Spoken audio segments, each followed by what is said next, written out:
કેમ છો વિદ્યાર્થી મિત્રો? ઉદ્દેશ્ય એજ્યુકેશનમાં તમારું સ્વાગત છે.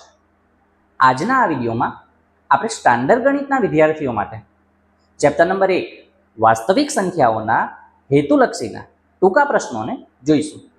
તો તૈયાર છો ને મિત્રો? ચાલો શરૂ કરીએ.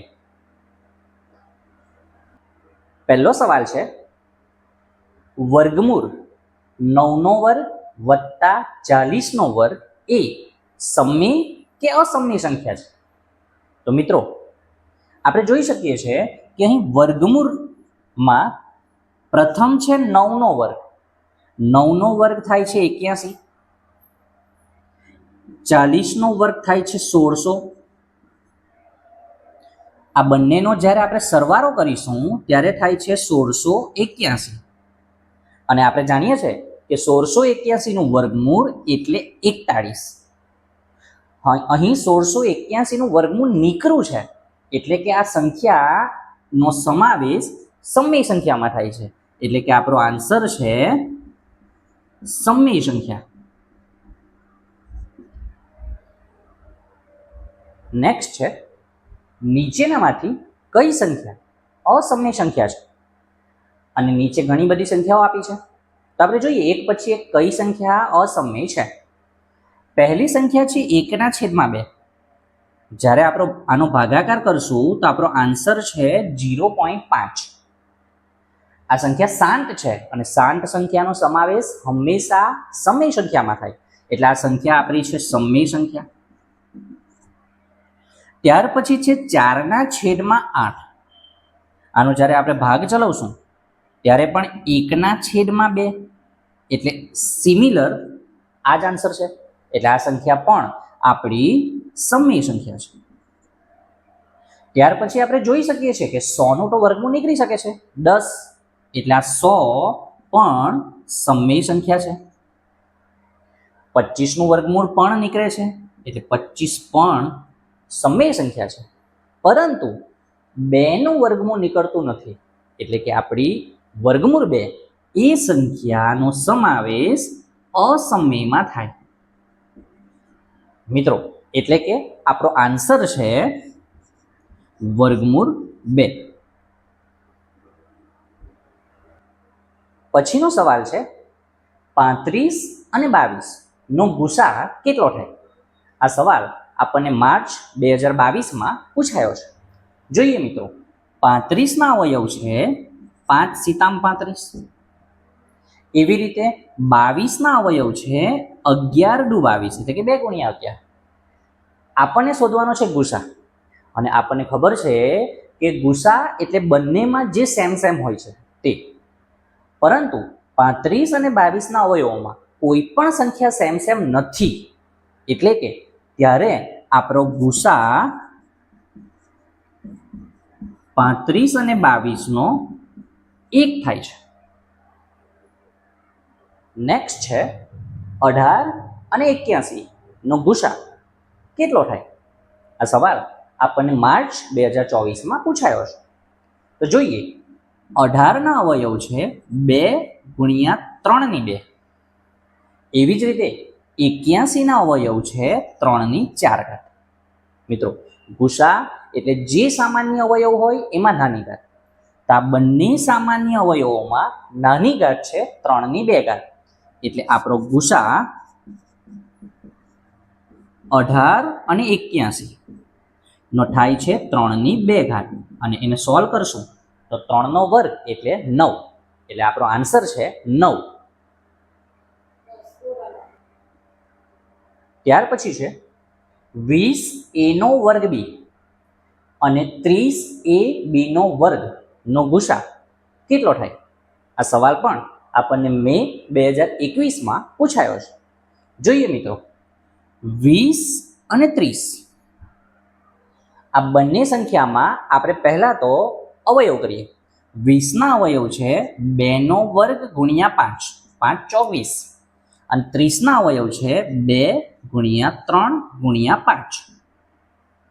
હવે ગુસા એટલે સામાન્ય અવયવ, અને સામાન્ય અવયવમાં પણ નાની ઘાત. તો આ બંને સામાન્ય અવયવ છે. આ 2 ની 2 ઘાત અને 2 ની 1 ઘાતમાં નાની ઘાત છે 2 ની 1 ઘાત, એટલે ગુસા 20a નો વર્ગ b અને 30ab નો વર્ગ બરાબર પહેલા છે 2 ની 1 ઘાત ગુણ્યા બંનેમાં સામાન્ય છે 5 ગુણ્યા હવે તમે અહીંયા જોઈ શકો છો a ની 2 ઘાત અને a બંનેમાં નાની ઘાત છે a ગુણ્યા b અને b નો વર્ગ બંનેમાં છે નાનો b, એટલે આપણો આન્સર છે 5 દુ 10 a b, એટલે આપણો ગુસાનો આન્સર આવે છે 10ab. નેક્સ્ટ છે 26 અને 91 નો લસા કેટલો થાય? આ સવાલ આપણને જૂન 2025માં પૂછાયો છે. જોઈએ મિત્રો, 26 અને 91 આપણે શોધવાનો છે લસા. 26 2ના ઘડિયામાં આવે છે એટલે 13 દુ 26, પરંતુ 91 2ના ઘડિયામાં આવતી નથી. ત્યાર પછી આ બંને સંખ્યા માંથી 91 એ 7ના ઘડિયામાં આવે છે, એટલે કે 7 13 7ના ઘડિયામાં નથી આવતી અને 13 ગુણ્યા 7 એટલે 91. પછી બંને સંખ્યા 13ના ઘડિયામાં આવે છે, એટલે કે 13 એકા 13. હવે આ બધી સંખ્યાનો ગુણાકાર એટલે આપણો લસા. તો આપણે સંખ્યા છે 13 સીતામ 91 અને 91 ગુણ્યા 2 એટલે આપણો આન્સર આવે છે 182, એટલે કે આપણો લસા થાય છે 182. ત્યાર પછી છે 28 અને 63 બંને વડે વિભાજ્ય હોય એવો નાનામાં નાનો પૂર્ણાંક. મિત્રો, આ દાખલામાં આપણને ગુસા શોધો અથવા લસા શોધો એમ ડાયરેક્ટ કહેવામાં આવ્યું નથી. તો આપણે પ્રસ્તાવના વાળા વિડીયોમાં જોયું હતું કે નાનામાં નાનો પૂર્ણાંક, એટલે આપણે આ દાખલામાં લસા શોધીશું, અને જો મોટામાં મોટો પૂછવામાં આવતે તો આ દાખલામાં આપણે ગુસા શોધતે. તો જોઈએ, 28 અને 63 2નો ઘડિયો 14 દુ 28, 2ના ઘડિયામાં 63 નથી આવતું એટલે 63. ફરી એકવાર 2 સીતામ 14, 63 એઝ ઇટ ઇઝ. પછી 3નો ઘડિયો, 3ના ઘડિયામાં 7 આવતો નથી, પરંતુ 63 3ના ઘડિયામાં આવે છે, 21 તારી 63. ફરી એકવાર 3નો ઘડિયો, 7 તારી 21 અને બંને સંખ્યા 7 એકા 7. તો આ દરેકે દરેક સંખ્યાનો ગુણાકાર એટલે આપણો લસા. તો જોઈએ, 7 તાળી 21, 21 તાળી 63, 63 દુ 126 અને 126 ગુણ્યા 2 તમે કરશો તો તમારો આન્સર આવશે 252, એટલે કે આપણા આ સવાલનો આન્સર છે 252. નેક્સ્ટ છે, જેના દ્વારા 65 અને 104 ને ભાગતા શેષ અનુક્રમે 5 અને 8 મળે તેવો મોટામાં મોટો ધન પૂર્ણાંક શોધો. મિત્રો, મોટામાં મોટો ધન પૂર્ણાંક એટલે આપણે આ દાખલામાં ગુસા શોધવાનો છે, પરંતુ અહીં શેષ આપણને આપી છે. તો જ્યારે પણ આપણને શેષ આપવામાં આવે ત્યારે મેન રકમમાંથી એની શેષ આપણે માઇનસ કરવાની. જોઈએ, પહેલી રકમ છે 65, પરંતુ એની શેષ આપવામાં આવી છે 5, એટલે કે 65માંથી 5 માઇનસ કરો એટલે આપણી પહેલી રકમ બને છે 60. એવી જ રીતે 104 માટે શેષ આપવામાં આવી છે 8, તો 104માંથી 8ને માઇનસ કરીએ એટલે આપણી રકમ બને છે 96. હવે આ બંને સંખ્યાનો આપણે ગુસા શોધશું એટલે આપણો સાચો આન્સર. જોઈએ, 60ના અવયવ છે 2 ગુણ્યા 3 ગુણ્યા 5. એવી જ રીતે 96ના અવયવ છે 2 ગુણ્યા 3.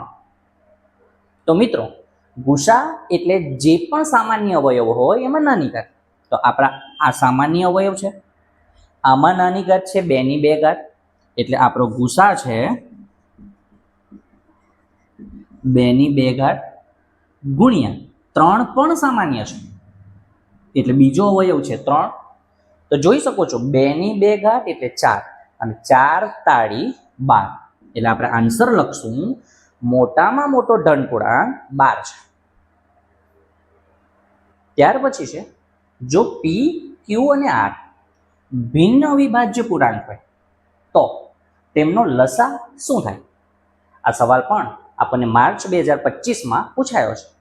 તો મિત્રો, આ 3 સંખ્યા અવિભાજ્ય છે અને જો સંખ્યા અવિભાજ્ય હોય તો એમનો લસા એટલે 3 સંખ્યાનો ગુણાકાર.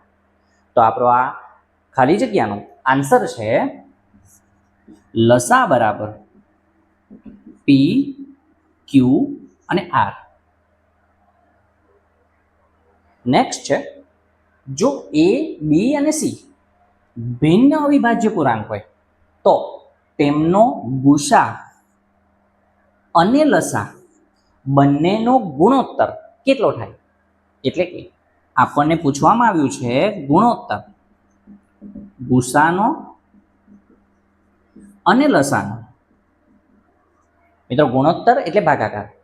તો આપણે જોઈ શકીએ છીએ આ 3 સંખ્યા અવિભાજ્ય છે એટલે એમનો ગુસા હંમેશા 1 થાય અને લસા એટલે 3 સંખ્યાનો ગુણાકાર, એટલે કે એ, બી અને સી.